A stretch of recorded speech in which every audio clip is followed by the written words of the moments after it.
여러분 안녕하십니까? G7 정상회의가 열리는 캐나다에 도착한 이재명 대통령이 본격적인 정상 외교에 돌입했습니다. 지난 6개월 이상 중단됐던 대한민국의 정상 외교도 이로써 본격적으로 복원을 시작했습니다. 오늘 첫 소식 홍신영 기자가 보도합니다. 10시간을 날아 캐나다 캘거리 공항에 도착한 이재명 대통령이 밝은 표정으로 손을 들며 대한민국 대통령의 국제 외교 무대 복귀를 신고합니다.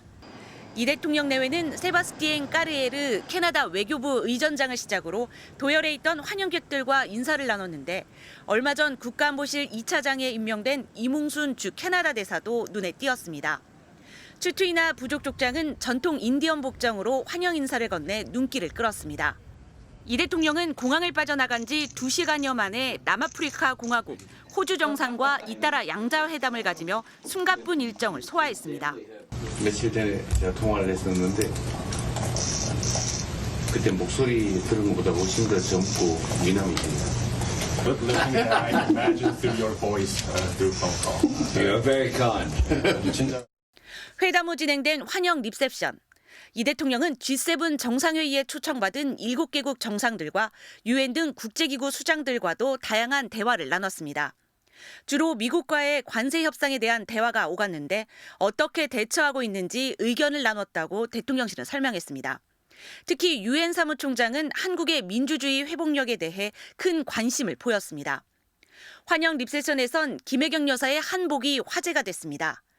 연노란색 치마에 녹색 저고리를 입은 김 여사에게 함께 사진을 찍자고 요청하는 해외 정상들이 많았던 것으로 전해졌습니다. 첫날 성공적인 데뷔전을 치른 이 대통령은 내일 G7 정상회의 본무대에 오릅니다. MBC 뉴스 홍신영입니다. 캐나다로 향하는 전용기 안에서 이재명 대통령은 깜짝 기자간담회도 열었습니다. 취임 12일 만에 정상외교에 나설 수밖에 없었던 이유에 대해 이 대통령은 대한민국이 정상화됐다는 걸 국제사회에 보여줄 필요가 있었다고 설명했는데요. 또 꼬리를 무는 국내 현안 관련 질문들에도 이 대통령은 답을 피하지 않았습니다. 이기주 기자가 보도합니다. 서울공항 이륙 1시간여 만에 대통령 전용기 내 기자석을 방문한 이재명 대통령. 아니, 특별히 말씀드릴 건 없는데 우리 기자분들 너무 불편한 것 같은데. 좌석 얘기로 시작한 이 대통령과 기자들의 대화는 자연스럽게 즉석 기자간담회가 됐습니다. 예정이 없던 인터뷰를 하게 되는. 네. 네, 합시다. 네. 취임 12일 만에 외교 무대에 나선 배경에 대해 이 대통령은 국내 문제가 산적해 불참을 고려했지만 대한민국이 정상화됐다는 것을 보여줄 필요가 있어 참석을 결정했다고 말했습니다. 또 트럼프 대통령과의 통상 협상에 대한 질문에는 이렇게 답했습니다.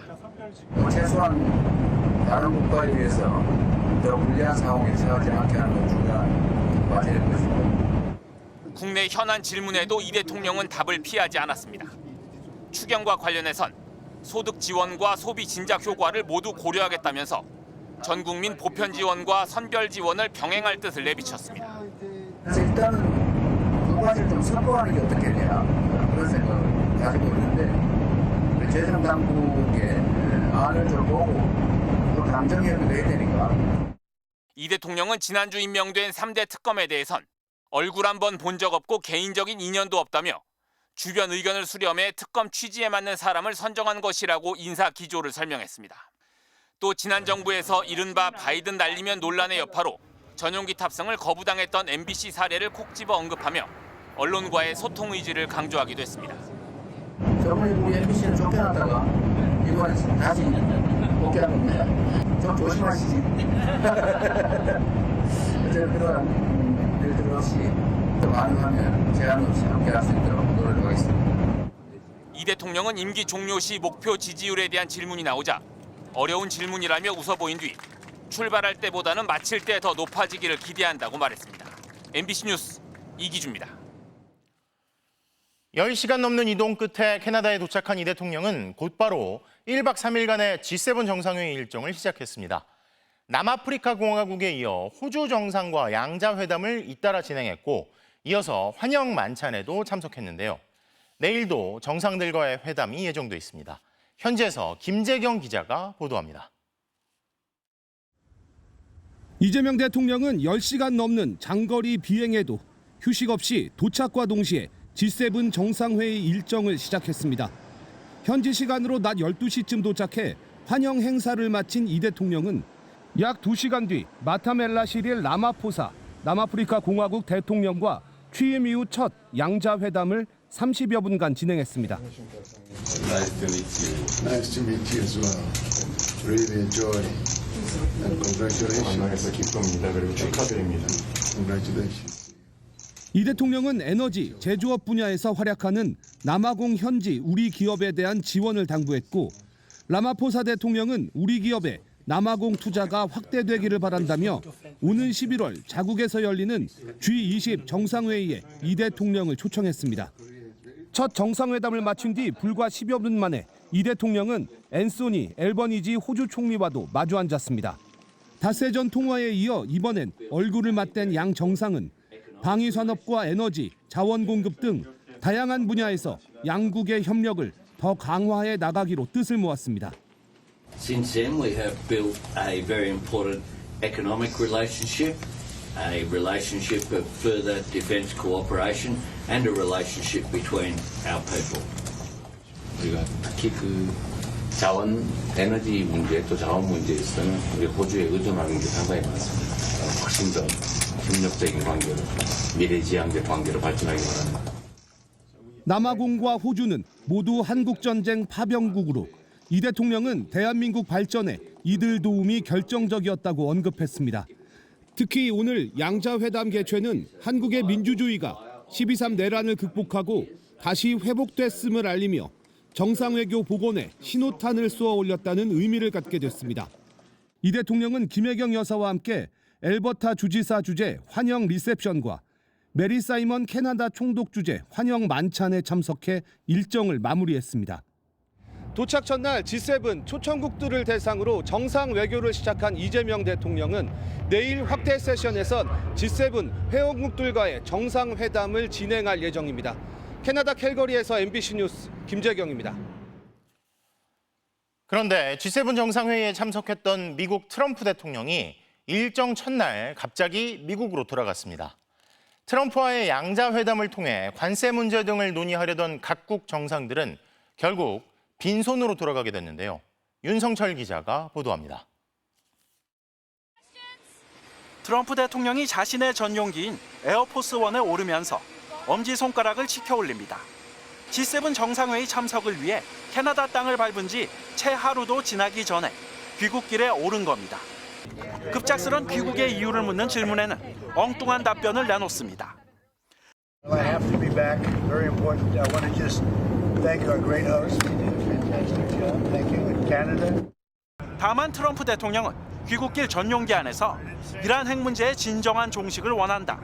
이란의 핵무기 완전 포기를 요구할 것이라고 말해 중동 문제와 연관이 있음을 내비쳤습니다. 관세 문제를 매듭짓기 위해 트럼프와의 양자회담을 잔뜩 별렀던 다른 G7 정상들은 허탈감을 감추지 못하고 있습니다. 미국의 최우방국인 영국만 무역협정을 체결했을 뿐 다른 국가들은 모두 빈손으로 돌아가야 할 처지가 됐습니다. We all know the great Prime Minister of the UK, and we just signed a document. This is sorry about that. This is it. A very important document. Little windy. 하루하루 인명 피해가 불어나는 국가 간 전쟁들의 종식에 대한 논의도 트럼프가 떠나면서 사실상 멈춰선 상태입니다. 트럼프 대통령은 오히려 회담 기간 중 우크라이나를 침략한 러시아를 제재하는 방안에 대해 회의적인 반응을 보였습니다. And don't forget, sanctions cost us a lot of money. The sanctions are not that easy. It's not just a one-way street. G7 기간 중 개최될 예정이었던 한국, 우크라이나, 멕시코 등 초청국 정상과의 회담도 모두 무산됐습니다. MBC 뉴스 윤성철입니다. 자, 그럼 캐나다 바로 연결해서 더 자세한 상황 알아보겠습니다. 정상빈 기자, 트럼프 미국 대통령이 갑자기 돌아가면서 이재명 대통령도 이 예정돼 있던 한미 정상회담을 하지 못했잖아요. 자, 그런데 이에 앞서서 미국 측이 양해를 구해왔다고요? 네, 그렇습니다. 한미 정상회담 무산에 대해서 대통령실은 미국에서 결정이 급박하게 이루어진 것 같다고 전했는데요. 미국 측은 우리 정부에 양해를 구한다는 연락도 해왔다고 합니다. 대통령실은 외교상 결례인 상황은 아니라고 설명했습니다. 이재명 대통령과 트럼프 대통령의 첫 만남이 불발된 만큼 다음 일정을 다시 잡아야 하는 상황입니다. 당장 다음 주 네덜란드 헤이그에서 열리는 북대서양 조약기구 나토 회의에서 만날 수도 있습니다. 트럼프 대통령의 참석 가능성이 높은 만큼 이재명 대통령도 참석한다면 두 정상의 동선이 다시 한번 겹치게 됩니다. 대통령실 관계자는 가장 빠른 계기를 찾아서 다시 주선하려고 한다며 회담 재추진 의지를 보였습니다. 자, 이제 곧 각국 정상들과의 또 다른 회의가 이어질 텐데 한일 정상회담도 내일 아침에 열리기로 확정이 됐다고요? 네, 그렇습니다. 지금 현지 시각으로는 새벽 5시가 조금 안 됐는데요. 이재명 대통령은 날이 밝으면 G7 초청국을 대상으로 한 공식 환영식에 참석하면서 이틀째 일정을 시작합니다. G7 회원국과 초청국 정상들이 함께하는 오찬을 겸한 확대 세션에도 참석을 하는데 여기서 에너지와 AI를 주제로 두 차례 발언할 예정입니다. 주요국 정상들이 한자리에 모이는 만큼 해외 정상들과의 회담도 계속 이어질 전망입니다. 우선 이시바 시게로 일본 총리와의 양자회담 일정이 우리 시각 내일 오전으로 확정됐습니다. 그동안 이 대통령은 과거사에는 원칙적인 대응을, 경제와 안보 협력에는 실리에 따른 대응을 한다는 투 트랙 기조를 밝혀왔는데 대통령실도 내일 회담에 대해서 건설적인 분위기로 이견을 더 쉽게 조정해 나갈 수 있는 여건을 만들어 나가려 한다며 기대감을 드러냈습니다. 지금까지 캐나다 캘거리에서 MBC 뉴스 정상읍인입니다. 김건희 여사의 도이치모터스 주가 조작 의혹을 재수사하고 있는 검찰이 김 여사가 주가 조작 사실을 알았던 듯한 정황이 담긴 녹음 파일을 확보한 걸로 파악됐습니다. 검찰은 특검 수사가 본격 시작되기 전 김 여사를 기소하는 방안을 유력하게 검토하고 있습니다. 이준희 기자입니다. 김건희 여사의 도이치모터스 주가 조작 가담 의혹을 재수사하고 있는 서울고검 수사팀이 김 여사 육성 파일을 다수 확보한 걸로 확인됐습니다. 육성 파일 중에는 김 여사가 주가 조작 사실을 알고 있는 정황이 담긴 것도 있는 것으로 MBC 취재 결과 파악됐습니다. 검찰 관계자는 기존에 확보하지 못했던 의미 있는 증거라고 말했습니다. 앞서 법원이 김 여사 계좌 3개가 주가 조작에 동원됐다고 인정했음에도 서울중앙지검은 지난해 10월 김 여사를 불기소 처분했습니다. 김 여사가 수익을 얻으려고 권오수 전 도이치모터스 회장을 믿고 계좌를 맡겼을 뿐 주가 조작 범행을 알지 못했다는 이유였습니다. 하지만 김 여사가 주가 조작을 인지한 새로운 정황이 드러나면서 부실 수사 논란이 재점화될 전망입니다. 헌법재판소도 지난 3월 이창수 전 중앙지검장 등의 탄핵을 기각하면서도 수사에 다소 의문이 있다고 분명히 밝혔습니다. 수사가 어느 정도 마무리된 만큼 서울고검은 김 여사를 특검 수사 전 기소하는 방안도 검토하고 있습니다. 기존 수사를 바로잡는 차원이니 검찰 안에서 결론을 내는 게 맞지 않냐는 의견도 검찰 내부에서 흘러나오는 걸로 파악됐습니다. 이렇게 되면 특검이 출범해도 도이치 사건에 대한 수사는 사실상 할 수 없고 공소 유지에만 관여할 수 있습니다. 다만 검찰의 부실 수사 논란도 김건희 특검 16개 수사 항목에 포함된 만큼 수사팀이 수사선상에 오를 가능성은 얼마든지 있습니다. MBC 뉴스 이준입니다. 윤석열 전 대통령이 자신에 대한 체포 방해를 지시한 혐의와 관련해 경찰의 3번째 출석 요구에도 응하지 않겠다고 통보하며 버티기에 들어갔습니다. 김건희 국정농단 특검 출범을 앞두고 돌연 입원한 김 여사를 두고서도 특검 조사를 피하거나 늦추려는 것 아니냐는 지적도 나옵니다. 이재욱 기자입니다. 지난 5일과 12일 경찰의 2차례 출석 요구에 응하지 않았던 윤석열 전 대통령. 올해 3차 출석 요구도 불응하기로 했습니다. 윤 전 대통령 측은 경찰에 나가 조사받을 수 없다는 내용의 의견서를 오늘 경찰 특별수사단에 제출했습니다. 윤 전 대통령이 직접 작성한 진술서도 첨부했습니다.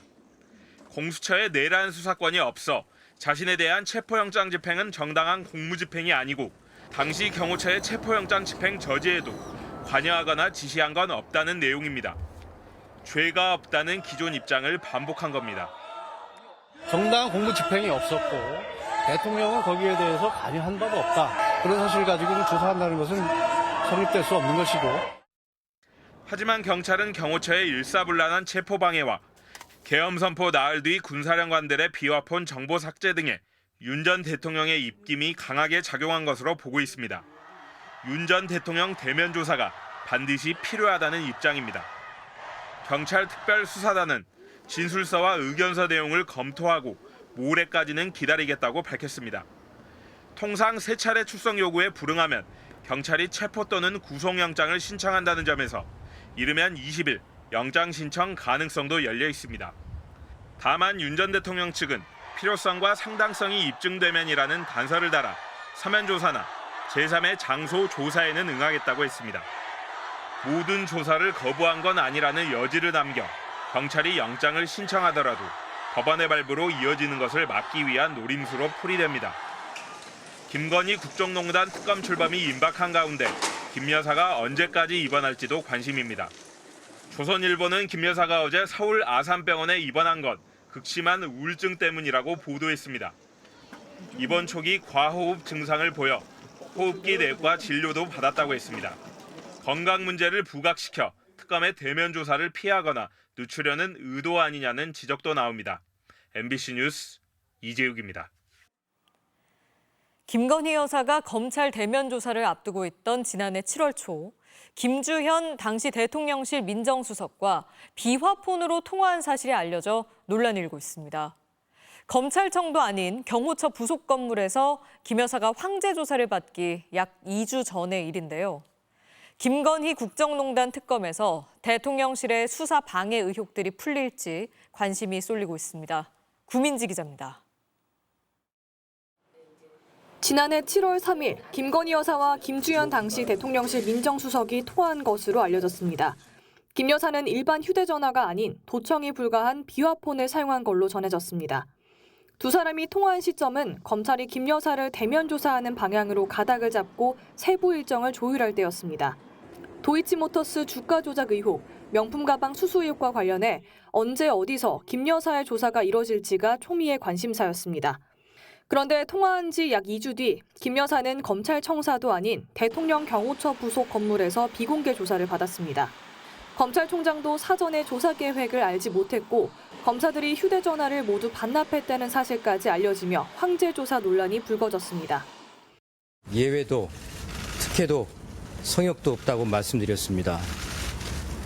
그러나 대통령 부인 조사 과정에서 이러한 원칙이 지켜지지 않았고 조사 대상인 김 여사가 검찰 등을 관할하는 대통령실 민정수석과 민감한 시기에 통화한 것 자체가 부적절하다는 지적이 나옵니다. 게다가 김 여사가 국가적 보안 사항이나 기밀을 다루는 국방부, 국정원 등 고위공직자에게만 지급되는 비화폰으로 통화를 한 것도 논란입니다. 비화폰 한 대를 김건희 씨에게 지급했다라는 거고요. 대통령 내외를 포함해서 총리 장관 비화폰 전화번호 목록까지 장관들에게 경호처가 지급했다라는 겁니다. 확인해 드릴 수 없습니다. 무슨 대화를 나눴냐는 질문에 김주현 전 수석은 답을 하지 않았고 김 여사는 기억이 안 난다고 말한 걸로 전해졌습니다. 김건희 국정농단 특검법에는 김 여사 의혹들과 관련된 대통령실의 수사 방해 의혹 등이 수사 대상으로 명시돼 있습니다. MBC 뉴스 구민지입니다. 앞서 전해드린 의혹들을 수사할 김건희 국정농단 특검 민중기 특별검사는 김 여사 대면 조사 방침을 밝혔는데요. 3대 특검 모두 2인 자격인 특검보 추천을 오늘까지 마무리하면서 수사 준비에 박차를 가하고 있습니다. 보도에 구나연 기자입니다. 민중기 특검은 김 여사 대면 조사가 필요하다고 생각하느냐는 질문에 이렇게 답했습니다. 어느 시기일지는 모르지만 조사가 이루어지리라고 생각하고 있습니다. 구체적인 조사 계획이 있거나 접촉을 진행하고 있지는 않다고 했지만 대면 조사 의지는 분명하게 드러낸 겁니다. 민특검은 그제 새 특검 중 가장 빨리 특검보 추천을 마쳤고 파견 검사와 수사관 명단을 작성 중입니다. 특검에 투입될 변호사와 특별수사관도 이미 상당수 내정한 것으로 파악됐습니다. 특검팀 살림을 도맡는 지원단장으로는 홍지향 인천지검 부천지청 총무과장을 임명했습니다. 다른 특검들도 수사진 구성에 박차를 가하고 있습니다. 내란 조은석 특검은 오늘 특검보 추천을 마쳤습니다. 조특검은 앞서 변호사협회에 요청해 박억수, 김형수, 윤태윤 변호사를 특검부 후보자로 추천받았고 총 8명을 대통령실에 추천했습니다. 순직해병 이명현 특검도 특검부 추천 마무리 단계인데 이상윤 변호사와 군 법무관 출신인 류관석 변호사도 후보군에 있는 걸로 알려졌습니다. 특검 사무실 마련에도 속도가 붙고 있습니다. 김건희 특검은 서울 종로구에 있는 KT 광화문 웨스트 빌딩에 수사팀을 꾸리는 방안을 검토 중인데 공간이 많이 비어 있고 KT 측도 협조적인 것으로 전해졌습니다. 나머지 두 특검은 서초동에 둥지를 틀 전망입니다. 내란 특검은 서울고검과 사무실 제공에 대한 협의를 이어가고 있습니다. 최상병 특검도 서초동 일대 빌딩을 특검 사무실로 유력하게 검토하고 있습니다.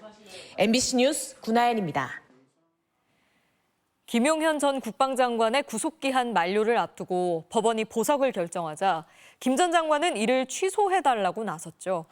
이전에 2번이나 보석 청구를 한 적이 있는데도 조건을 단 보석 결정은 받아들이지 않고 있는 건데요.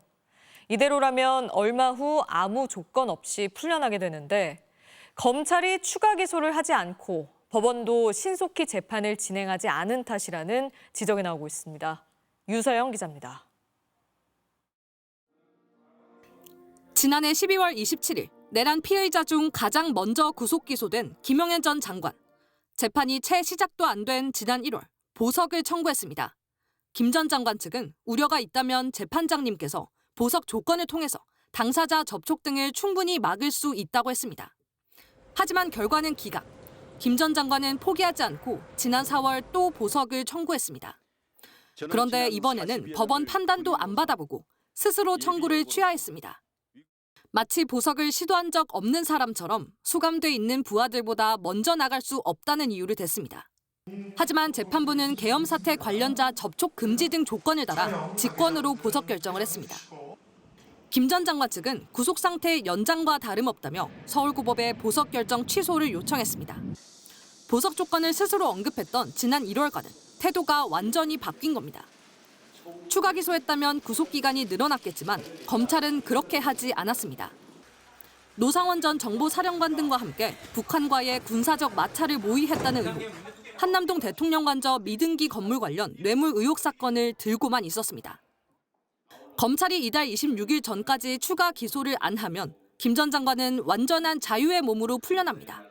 추가적인 기소 작업은 이번 달이 아니라 사실 훨씬 전부터 이루어졌어야 하는 것인데 결론적으로는 검찰이 6개월의 기간이 만료될 때까지 사실상 방치를 하다가 재판 진행도 신속 재판과는 거리가 멀었습니다. 노 전 사령관 재판과 병합 때문이라고는 해도 길게는 2에서 3주 간격으로 재판을 연대다. 김 전 장관 변호인들이 항의를 거듭하며 증인이 2-3번씩 법정에 불려 나오기도 했습니다. 역시 만기를 앞둔 계엄군 수뇌부, 이진우 여인영 문상호 전 사령관과 박안수 전 육군 참모총장에 대해서도 군검찰은 조건부 보석이 필요하다는 의견서를 냈지만 이들도 김 전 장관처럼 제한 없이 석방되겠다며 버티기에 돌입하면 막을 방법은 없습니다. MBC 뉴스 유서영입니다. 올해 초 대통령 경호처는 윤석열 전 대통령의 체포영장 집행 저지에 반대한 경호 3부장을 징계했었죠.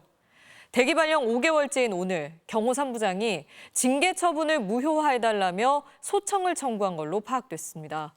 경호처는 안타깝다는 분위기인데 대기 발령이 풀려도 예전처럼 일하기까지는 난관이 예상됩니다. 김정우 기자의 단독 보도입니다. 올해 초 대통령 경호처는 공수처의 윤석열 대통령 체포영장 집행을 막아섰습니다. 버스와 기갑 수색 차량으로 차벽을 세우고 인간 벽까지 만들어 저지한 끝에 첫 영장 집행은 무산됐습니다. 영장 재집행을 앞둔 지난 1월 12일 경호처는 간부회의를 열었습니다. 경호 3부장은 법관의 영장에 의한 집행을 저지하면 안 된다고 주장했고 다음 날 대기 발령 조치를 구두로 통보받았습니다. 억울하지만 수사가 시작되면 수사기관에 가서 밝히도록 하겠습니다. MBC 취재 결과 경호 3부장은 대기 발령 약 5달 만인 오늘 인사혁신처 소청심사위원회에 처분을 무효화해달라는 소청을 청구했습니다. 청구 이유서에는 법에 따르면 징계 처분에 대한 사유설명서를 나눠줘야 하는데 받지 못했다고 적었습니다. 군사기밀을 경찰에 유출했다는 주장도 반박했는데 경호 3부장을 만났던 국수본 관계자는 영장 집행을 막지 말라고 경호처를 설득했을 뿐 그 외 언급은 없었다고 실명 확인서를 냈습니다. 불법한 명령에 대해서 저항한 건데 이에 대해서 이런 해임 결정이 되고 뭐 장기간 이제 대기 발령된다는 것은 저희는 문제가 있다고 생각을 하기 때문에 이 부분에 대해서는 저희 떳떳이 대응할 생각이고요. 준사법적 의결기관인 소청심사위에서 경호 3부장의 손을 들어준다면 대기 발령은 해제되고 급여도 받을 수 있습니다. 하지만 이번 소청은 대기 발령에 한해서만 효력이 있기 때문에 경호처가 내린 해임 결정에 대해서는 별도 조치가 필요하다는 분석도 나옵니다. 경호 3부장 측은 해임권에 대한 별도 소송도 고려 중이라고 전했습니다. 경호처 관계자는 안타까운 사안이라면서도 이미 징계위원회에서 의결된 사안이라 법적 판단이 있어야 복직이 가능하다고 전했습니다. MBC 뉴스 김정우입니다. 이스라엘이 생방송 중이던 이란의 국영방송국 등을 공습하고 다시 이란의 반격이 이어지고 있습니다. 수세에 몰린 이란에게 미국 트럼프 대통령은 핵 포기를 압박하고 있는데요. 확전에 대한 우려와 동시에 중동 질서가 급격히 재편될 거란 관측도 나옵니다. 김민찬 특파원이 보도합니다.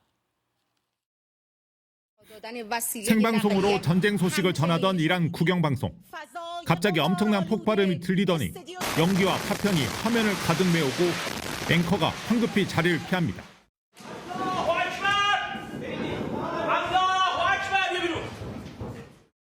방송국이 군사적 목적으로 사용된다며 이스라엘이 미사일 공격을 한 겁니다. 뉴스 편집자 등 최소 직원 3명이 숨졌습니다. 이스라엘은 또 이란의 사실상 군 최고 사령관인 샤드마니도 암살했다고 주장했습니다. 수도 테헤란을 향한 공습이 확대되자 한밤중 도시를 벗어나려는 차들로 도로가 꽉 막히기도 했습니다. It's not going to escalate the conflict. It's going to end the conflict. 이란의 반격도 계속됐습니다. 현지 시간 17일 오전 이란은 탄도미사일로 이스라엘 전역을 공격했고 곳곳에서 화재와 폭발이 잇따랐습니다. 다만 수세에 몰린 이란이 협상과 휴전을 위한 길을 모색하면서 지난 주말에 비해 공세가 다소 주춤해졌다는 평가도 나왔습니다. Let me be clear. Iran has not attacked Israel. Iran has not started any war. The so-called existential threat narrative is false.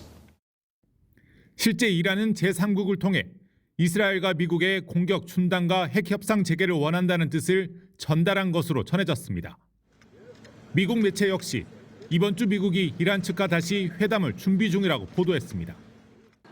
하지만 이스라엘의 전쟁 목표는 이란 정권 붕괴와 중동 질서 재편에 무게가 실립니다. 트럼프 미국 대통령은 이란이 핵을 포기하지 않으면 이스라엘은 공격을 늦추지 않을 것이라고 압박하고 나섰습니다. 베를린에서 MBC 뉴스 김민찬입니다. 이스라엘의 공습과 이란의 반격이 이어지면서 현지에 있는 우리 교민 안전에도 비상이 걸렸습니다. 이스라엘과 이란 모두 영공이 폐쇄된 상황이라 전세기 등을 동원한 철수도 현재로선 기대하기 어려운데요. 정부는 이스라엘과 이란 전 지역에 여행 경보 3단계를 발령하고 즉시 출국을 권고했습니다. 양소연 기자가 보도합니다. 이란의 수도 테헤란은 닷새째 이스라엘에 폭격이 쏟아지고 있습니다. 계속 폭음이 들려오고 대공포 사용하는 소리가 들리고 지금도 여기 기준으로 지금 새벽 2시 22분인데 1시부터 간헐적으로 폭음이 살짝살짝 들리고 있습니다. 도로엔 테헤란을 벗어나려는 피란 행렬로 차량들이 줄지어 늘어서 있습니다. 테헤란에서 밖으로 빠져나가는 차량들이 굉장히 정체가 많이 되고 한 40km 정도 피난 행렬이 차로 있더라고요. 이란에 머물고 있는 우리 교민은 100여 명인데 이스라엘의 공습으로 인한 교민 피해는 아직 확인되지 않고 있습니다. 밤낮을 가리지 않고 폭격이 계속되면서 현지 교민들과 연락도 여의치 않은 상황입니다. 현지 교민들이 모여있는 단체 대화방에선 방공호를 찾기 어렵다거나 공습 경보도 제대로 발령되지 않고 있다는 긴박한 얘기가 오가고 있습니다. 정부는 이란 전 지역에 여행 경보 3단계를 발령하고 조속한 출국을 권고했습니다. 주 이란 한국 대사관은 아직 철수하지 않았지만 필수 인원을 제외하고 재택근무하면서 수시로 교민들과 소통하고 있는 걸로 알려졌습니다. 이스라엘 교민들도 이란의 보복 공습에 뜬 눈으로 밤을 지새고 있습니다. 집 안에 방 하나가 방공으로 돼 있어요. 오늘은 방공호 겸돼 있는 그 방에 다 잔 거죠. 수시로 울리는 공습 경보에 집 밖으로 나서기도 쉽지 않은 상황이라고 합니다. 미사일이 원래 아침에 정차로 안 터지는데 한 10분 전에 저희 사는 이쪽에 또 미사일이 또 올렸어요. 이스라엘에 거주하는 교민 23명이 70km가량 떨어진 요르단으로 대피한 데 이어 다른 교민들도 속속 이스라엘을 떠날 준비를 하고 있는 걸로 전해졌습니다. 삼성전자와 LG전자 등 현지에 있는 기업들도 주재원들을 일단 요르단으로 이동시켰습니다. 대규모 공습과 보복 공격이 반복되면서 이스라엘과 이란 영공이 모두 폐쇄돼 전세기 등 항공편 이용이 어려운 만큼 정부는 육로 대피 등 대안 마련에 착수했습니다. MBC 뉴스 양소연입니다. 철벽 방어를 자랑해온 이스라엘의 방공망 아이언돔이 드론과 탄도미사일을 섞은 이란의 공격에 속속 뚫리고 있습니다. 이런 가운데 앞서 북한이 이란과 미사일 개발로 밀착해온 만큼 우리 군도 대비를 강화할 필요가 있다는 지적이 나오는데요. 이덕영 기자가 취재했습니다. 어두운 밤, 미사일 여러 발이 동시에 이스라엘 텔아비브 상공으로 날아듭니다. 곧이어 지상에서 격추용 미사일이 솟구치지만 일부는 요격을 피해 그대로 도심에 떨어집니다. 이란은 공격용 드론과 탄도미사일 수백 발을 섞어 쏘며 요격률 99%라던 이스라엘의 방공 시스템을 흔들고 있습니다.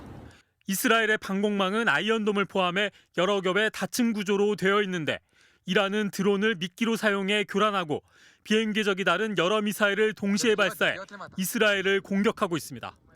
1000km 이상 거리까지 타격할 수 있는 신형 정밀유도 탄도미사일과 음속보다 15배 빠르다는 극초음속 미사일까지 동원한 것으로 알려졌습니다. 미국이 이스라엘에 배치한 고고도 미사일 방어체계 사드도 무력화할 수 있다는 게 이란의 주장입니다. 세계 최고라던 방공 시스템이 미사일 섞어 쏘기의 허점을 드러낸 데다 이란이 1980년대부터 북한과 탄도미사일 기술 협력을 이어온 만큼 당장 우리에게도 큰 위협이 될 수 있습니다. 북한도 그냥 그 재래식 스커드 미사일이나 노동 미사일만 갖고 있을 때가 아니라 미사일들을 막 섞고 거기에 이제 드론이 들어가는 거예요. 단일 무기 체계를 가지고 그걸 방어하는 데는 상당한 어려움이 있다.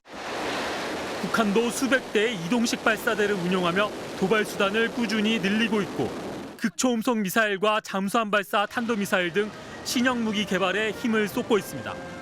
이에 맞서 우리 군은 한국형 미사일 방어 체계를 구축하고 있습니다. 고도 40km 이하에선 패트리어트와 천궁2, 70km 이하에선 장거리 지대공 유도무기인 LSAM을 사용해 요격하고 시간당 최대 10,000발 이상을 쏠 수 있다는 북한 장사정포에 대응하기 위한 한국형 아이언돔도 개발하고 있습니다. 군 당국은 한미는 다양한 수단의 혼합 공격에 대한 탐지 요격 능력을 갖고 있어 충분한 방어와 압도적 타격이 가능하다고 강조했습니다. MBC 뉴스 이덕영입니다.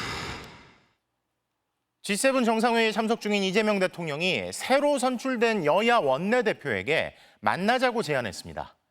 정부의 힘이 가장 강력하다는 정권 초반인데다 여대야 소인 상황이지만 정치 회복과 협치를 위해 먼저 손을 내밀겠다는 뜻으로 해석됩니다. 김지인 기자가 보도합니다. 국민의힘 송원석 신임 원내대표가 문 앞에서 포옹으로 강훈식 대통령 비서실장을 맞이합니다. 아유, 반갑습니다. 들어오세요. 취임 축하드린다고. 아유, 고맙습니다. 이재명 대통령 축하난을 주고받은 뒤 두 사람은 서로를 다시 한번 끌어안았습니다.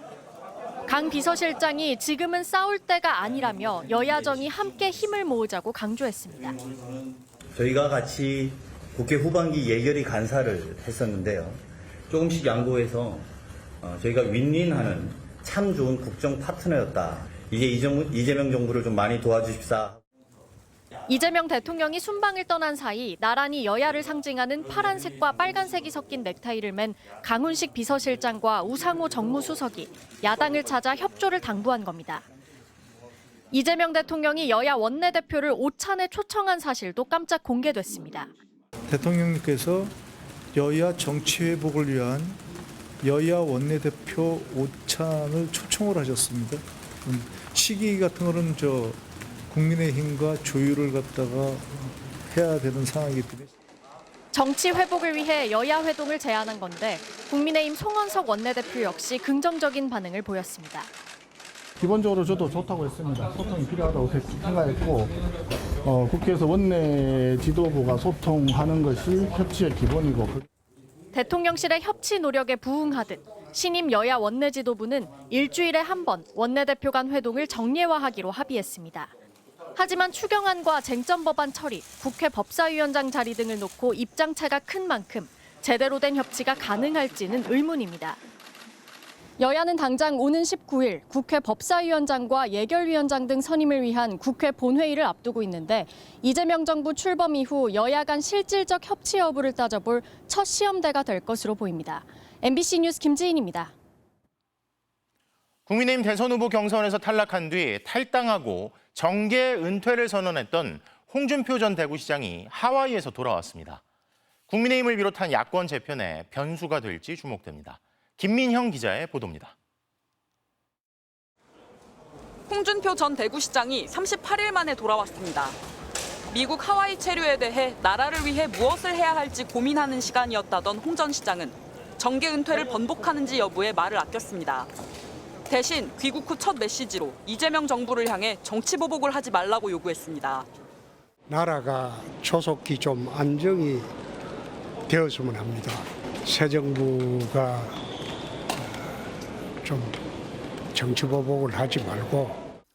홍 전 시장은 2달 전 대선 경선 패배 직후 정계 은퇴를 선언하고 탈당했지만 미국 하와이에 머물면서도 정치 현안에 적극적으로 목소리를 내왔습니다.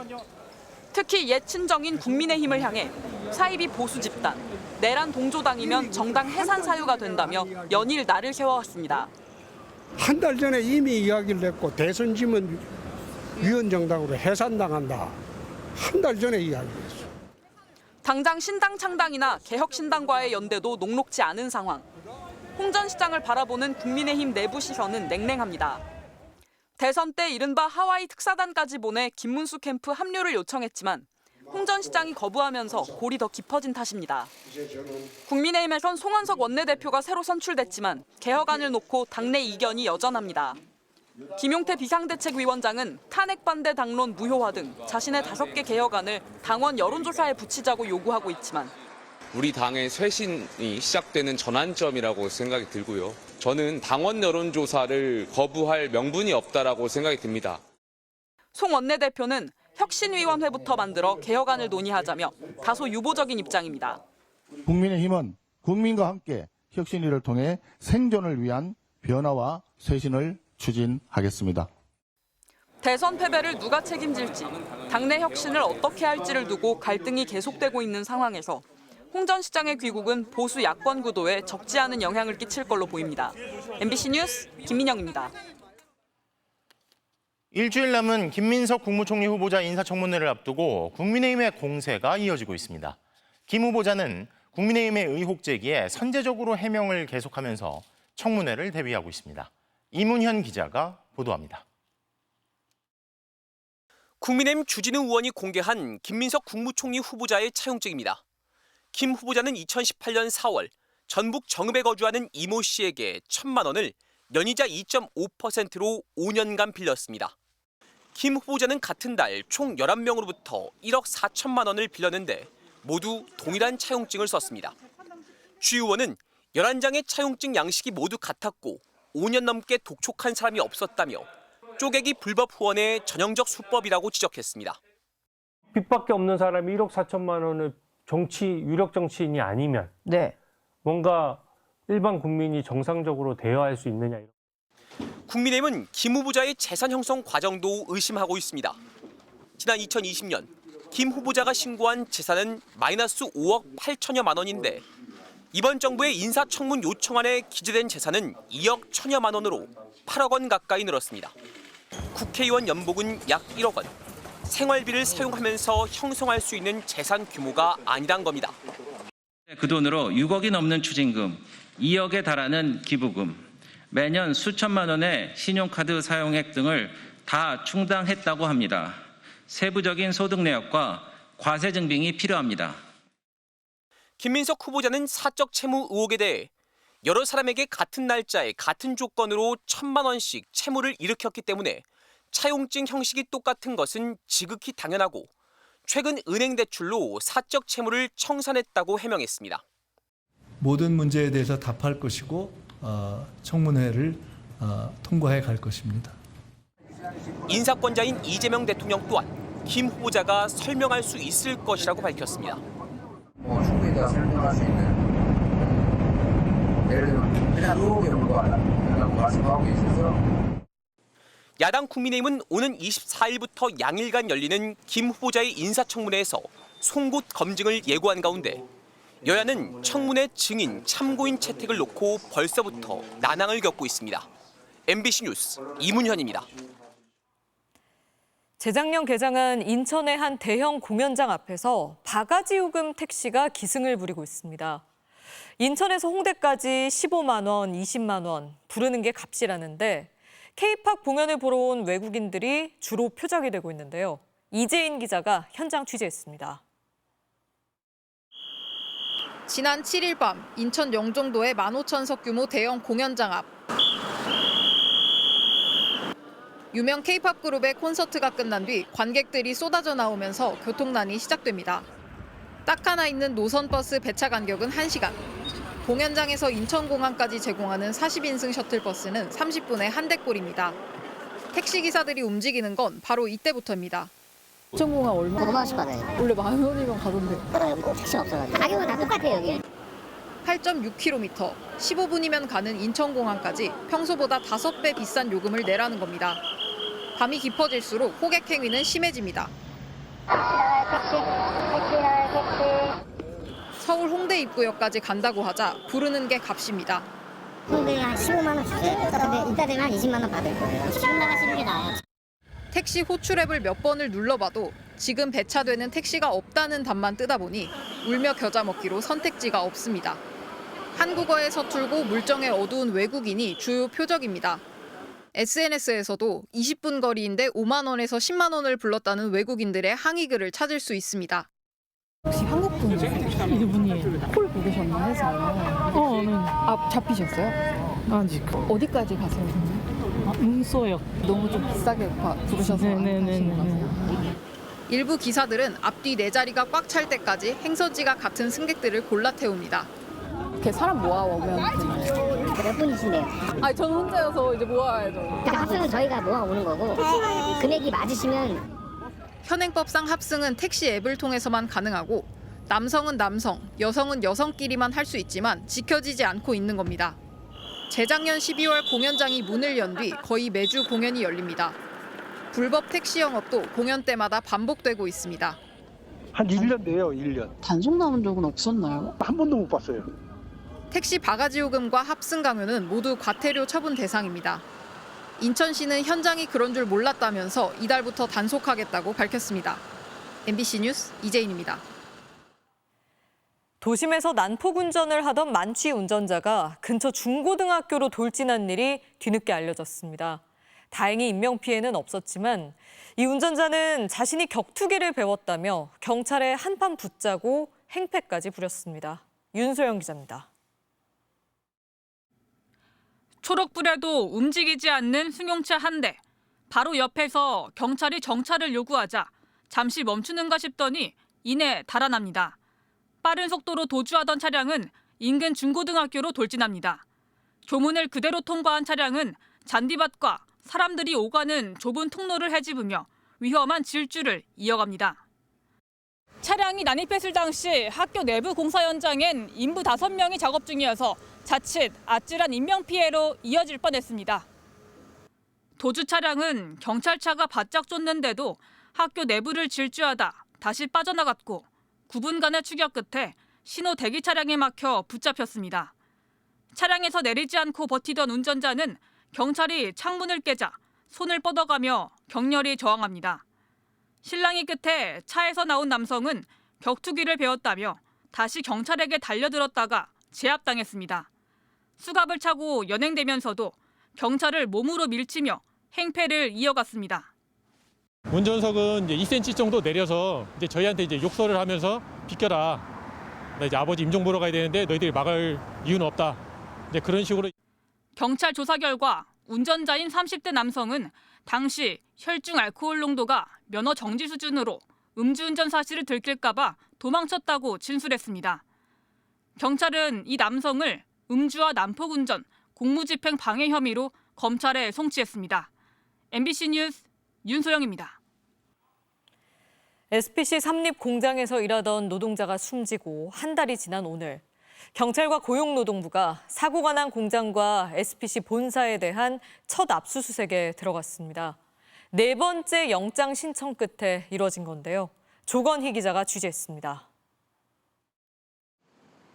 고용노동부 차량이 줄지어 SPC 삼립 시화공장 정문을 통과합니다. 차에서 내린 근로감독관들이 상자를 들고 건물에 들어갑니다. 지난달 19일 이 공장에서 50대 여성 노동자가 기계에 끼어 숨지는 사고가 발생한 것과 관련해 경찰과 노동부가 합동 압수수색에 나선 겁니다. 사망 사고가 발생한 SPC 삼립 시화 공장입니다. 그동안 압수수색 영장이 잇따라 기각되면서 경찰과 노동부는 사고 발생 약 한 달 만에야 이곳에 들어올 수 있었습니다. 이번 압수수색은 법원에서 3차례 기각된 뒤 네 번째 신청 끝에 이뤄졌습니다.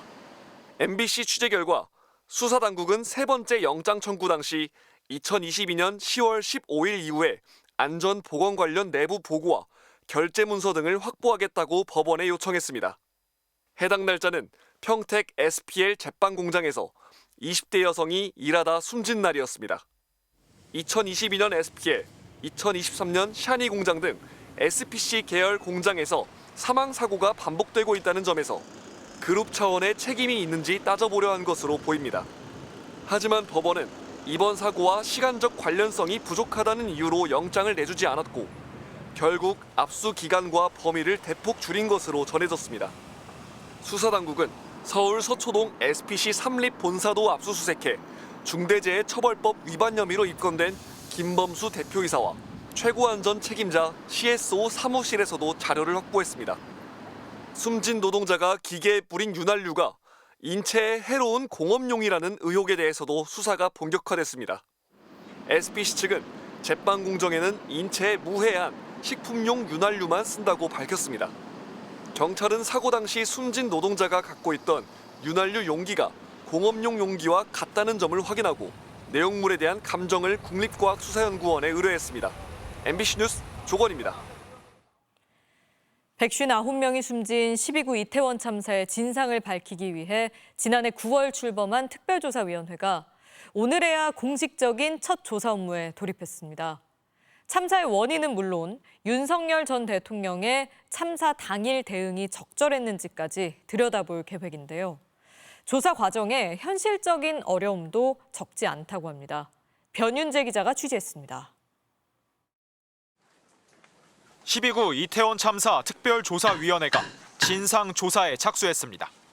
참사 발생 963일 만입니다. 특조위는 조사과제 49건 중 1호 사건으로 이태원 참사 진상규명을 의결했습니다. 희생자 159명이 사망에 이른 과정, 가족에게 인계되기까지 행적, 헬로윈 축제 인파 대책이 사전에 마련됐는지 여부, 대통령실 용산 이전이 참사에 미친 영향 등을 밝히겠다는 겁니다. 오랫동안 아픔과 슬픔을 견디며 조사활동 개시를 오래 기다렸을 유가족과 피해자 죄송하다는 말씀과 함께 감사의 인사를 드립니다. 특조위 출발부터 순조롭지 않았습니다. 윤석열 정부는 사무처장 임명을 석 달 넘게 미루며 발목을 잡았습니다. 지난해 9월 출범해놓고 조사 착수까지 9달 걸렸습니다. 사전 조사도 쉽지 않았습니다. 법적 강제 권한이 없다는 한계 때문입니다. 지난달 특조위는 윤석열 전 대통령 참사 당일 대응이 적절했는지 파악하기 위해 경호 기록을 요청했지만 거부당했습니다. 대통령 경호처는 경호 기록을 대통령 기록관에 이관했다고 답했습니다. 작년 12월 특조위가 행정안전부에 요구한 희생자 정보도 아직 다 받지 못했습니다.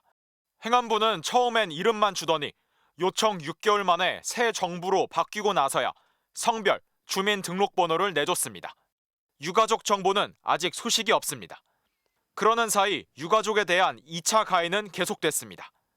거대 야당은 연일 진상규명을 외치면서 참사를 정쟁에 이용했습니다.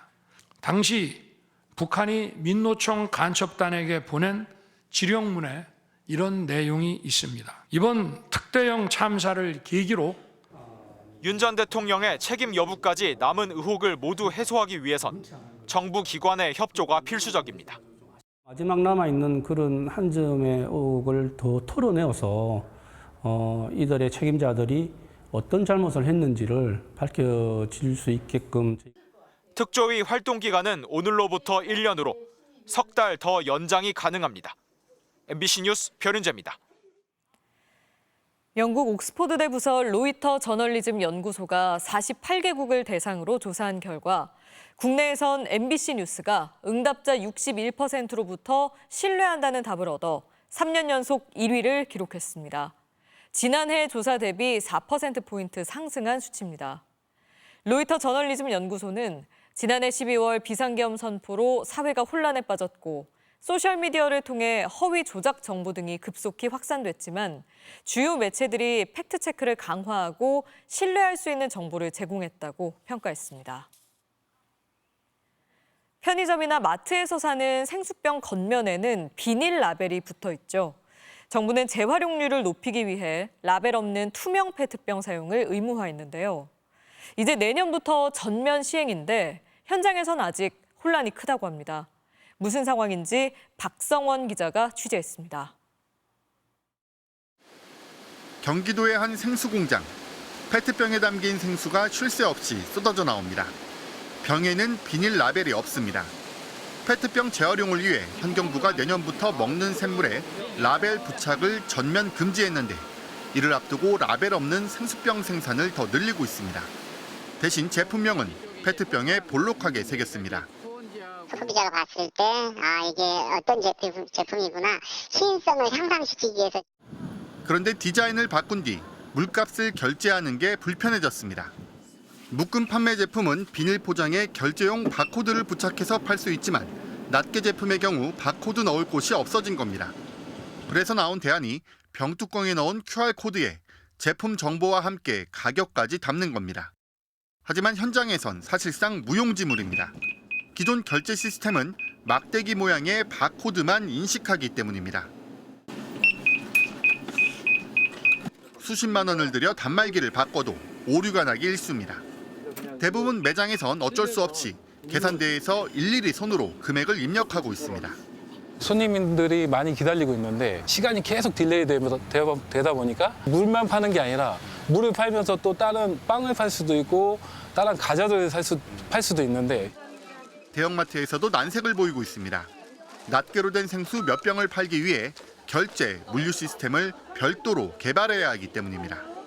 50개가 넘는 중소생수 제조업체들도 별도의 지원 없이는 무라벨 제품 생산이 어렵다는 입장입니다. 일부 생수업체는 라벨 생수병 금지를 유예해달라고 건의하고 있습니다. 환경적 취지는 다 공감을 하죠. 제조업체 입장에서 QR코드 인쇄를 하려고 하면 인쇄 기계, 검사 기기, 설비 투자가 많이 들어가고요. 공정이 늘어나기 때문에 생산성이 좀 저하되고 2년간의 유예 기간을 뒀던 환경부는 조만간 간담회를 열어 업계 의견을 수렴하기로 했습니다. MBC 뉴스 박성원입니다. 배드민턴 안세영 선수가 세계 1위를 지키기 위해 과감한 변신을 시도 중입니다. 천적 1200A급의 공격력을 강화하고 영상 분석까지 도입해 절대 강자를 꿈꾸고 있는데요. 손정훈 기자가 전합니다. 박주봉 감독 취임 이후 첫 선수촌 수집 훈련. 직접 라켓을 들고 분위기를 끌어올린 박 감독의 지도 아래 선수들이 땀을 비오듯 흘립니다. 수비만급 때도 간달간달 했었어, 체력적으로. 체력적으로 이렇게 딱 돼야지 더 자신감 있게 시합을 할 수 있다고, 네가 원하는 거. 제대로 서 있기도 힘들 정도의 강도 높은 훈련에 연신 가쁜 숨을 몰아쉽니다. 이번 주를 버틸 수 있을까라는 의문도 들 정도로 좀 힘든 것 같습니다. 너무 힘들고요. 감독님 말씀 잘 듣고 하는 대로 하면은 좋은 결과 있을 것 같아서 힘들지만 따라 하고 있습니다. 특히 안세영은 플레이 스타일까지 바꾸고 있습니다. 지난달 싱가포르 오픈 8강에서 천적 천이페이에게 첫 패배를 당한 이후 수비 위주의 플레이에서 벗어나 천이페이의 장점인 공격력을 장착하기 위해 절치부심하고 있습니다. 천이페이 선수가 제일 공격으로는 좋은 선수라고 생각을 하는데요. 저는 그 정도까지 올리고 싶은 것 같습니다. 그래야지 계속해서 1위를 유지할 수 있기 때문에. 또 틈만 나면 전력 분석원과 함께 자신의 영상을 분석하면서 약점을 보완하고 있습니다. 그 비중을 조금 더 저에게 더 집중하려고 저에 대해서 좀 분석을 많이 하고 있는 것 같습니다. 파리올림픽 금메달 이후 낭만을 즐기고 싶다고 밝혔던 안세영. 올 시즌 남은 경기 전승을 목표로 더 독해지기로 마음을 바꿨습니다. 그냥 이제 좀 재밌게 하고 싶었는데 또 욕심이 계속 나긴 하네요. 이제 선수들에게 조금 두려운 존재가 되고 싶습니다. MBC 뉴스 홍장훈입니다. 트레이드 소문이 끊이지 않던 국가대표 포워드 이승현 선수가 결국 현대모비스로 이적했습니다. 트레이드도 비즈니스라며 아쉬움을 나타냈네요. 부상 선수가 많았던 KCC에서 지난 2시즌 동안 유일하게 전 경기에 출전했던 이승현. 성실한 플레이로 2023-24 시즌 우승에도 기여했지만 3시즌 만에 팀을 떠나게 됐습니다. 전준범과 함께 2대1 트레이드로 현대모비스의 장재석과 팀을 바꾸게 됐는데요. 국가대표급 선수 2명을 내보내게 된 KCC는 허훈을 총액 8억 원에 영입하면서 연봉 상한제를 지키기 위해 고액 연봉 선수들을 정리한 것으로 풀이됩니다. 대표팀 합류 중에 갑작스럽게 소식을 접한 이승현은 꾸준히 제기된 트레이드설에도 복잡한 심경을 드러냈습니다.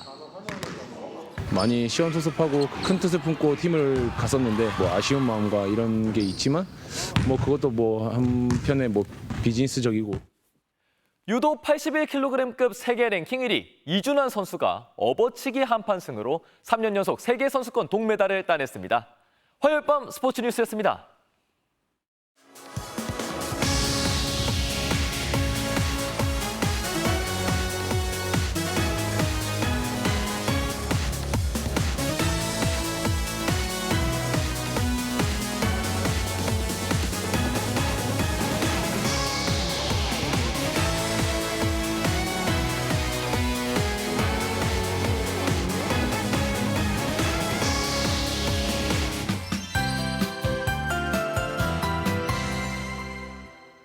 오늘은 하늘이 점차 개면서 다시 30도 안팎의 더위가 나타났습니다. 오늘 서울광장에서는 쿨링포그가 가동됐고요. 시민들은 시원한 물 한 개를 맞으며 더위를 식히기도 했습니다.